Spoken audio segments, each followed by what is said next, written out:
from the time he set that vision out to make it to the moon? 7. Yeah. He said, we're going to the moon in 10 years, but we made it in 7.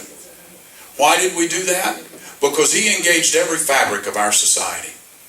He engaged our scientific community, our technical community, our economic will, our political will, our academic community, even our military. Everybody was behind this. I know most of you can remember, like I did, if you went to a grade school where you didn't have a television so you could watch Uncle Walter Cronkite give the play-by-play on the space shot, they would send you home. It was like a national holiday because everybody was captivated by this idea of going to the moon.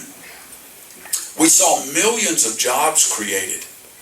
We saw businesses crop up overnight. We saw academic institutions, universities lining up with young people trying to get into disciplines that would prepare them for careers in space exploration.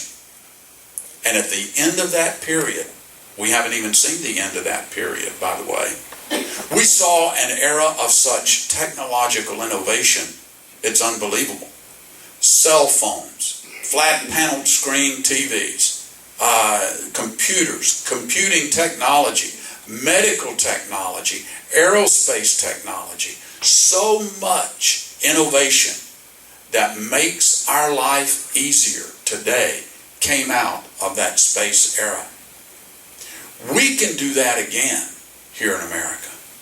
We have an opportunity right here in Eastern Ohio to be at the hub, the epicenter of another resurgence of American exceptionalism. And it's around energy independence and security.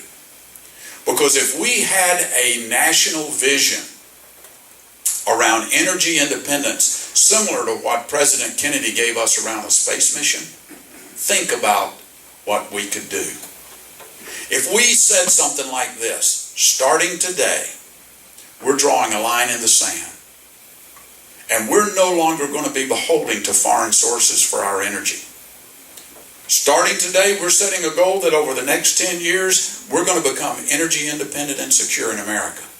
We're going to go after the 3 trillion barrels of oil that we already own.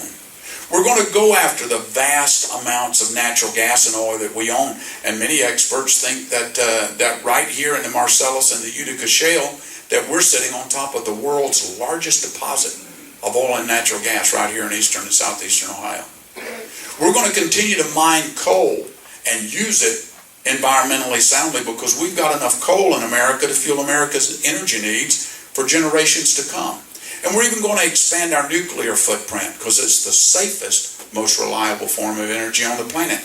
And we invented it. We discovered it. We brought it to the rest of the world. We're even going to find out where wind and solar energy fit into our overall energy profile. They're not going to solve our energy problems because they can't.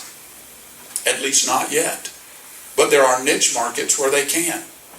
And we're going to back that up with regulatory reforms, where we tell the regulatory agencies like the EPA and the Department of the Interior, starting today, you must become partners in progress with America's businesses and industries, not just the Department of No.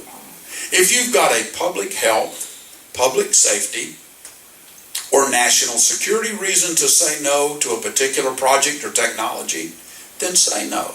But don't let no be the final answer. The American people have a right to expect that elected officials and bureaucrats in Washington, D.C. go there to move America forward, not to hold America back. I believe with all my heart that if we would have that kind of national vision of American exceptionalism, you would once again see industries crop up overnight around energy development.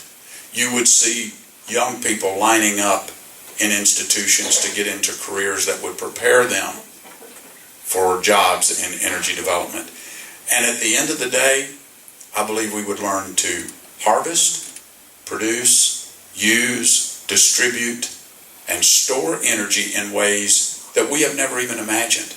Because this is the United States of America, and I believe that we can do anything. And your generation, ladies and gentlemen, taught us that. I know that because that's the way I was raised. So I'm here today to hear from you. I want to talk about the issues that are important to you, and I know that there are a lot of them on your mind. I want to rely on our folks back here to keep us on time to make sure that I don't abuse your time. I don't know who's closest to getting bingo, but I'm not going to impede on your progress. I can assure you of that. So with that, why don't we open it up for questions? And while we're getting ready for the first questions, let me just tell you this. I think probably one of the most important things that you're going to want to talk about is health care.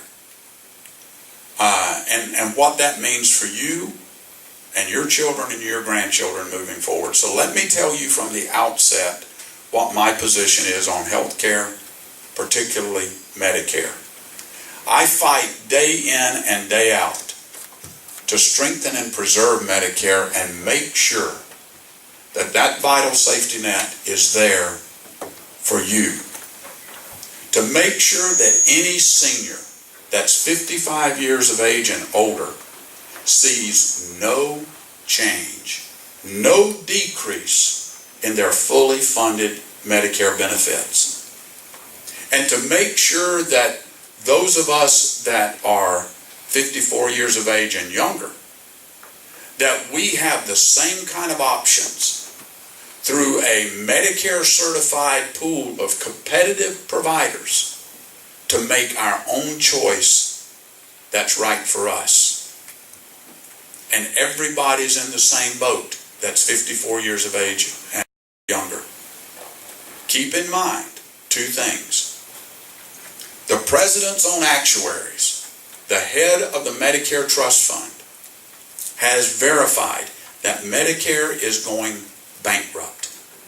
It will cease to exist by the year 2024 if we don't do something. And the administration cut $500 billion, $500 billion out of Medicare with the president's health care law. Now, why is Medicare going bankrupt? It's for several reasons. Two primary ones. One, we're taking 10,000 new Medicare enrollees per day. Per day, that's a big number. 10,000 new Medicare enrollees per day as the baby boomers reach retirement age.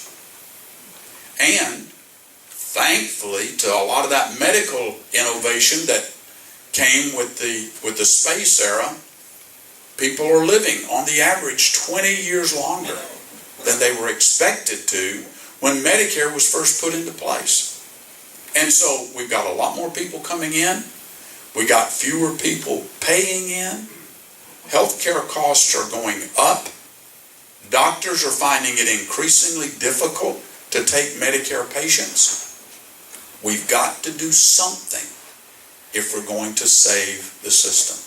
And that's what I'm fighting for. But for the majority of you in this room, know that I go to work every single day. My mother's 80 years old, I told you that.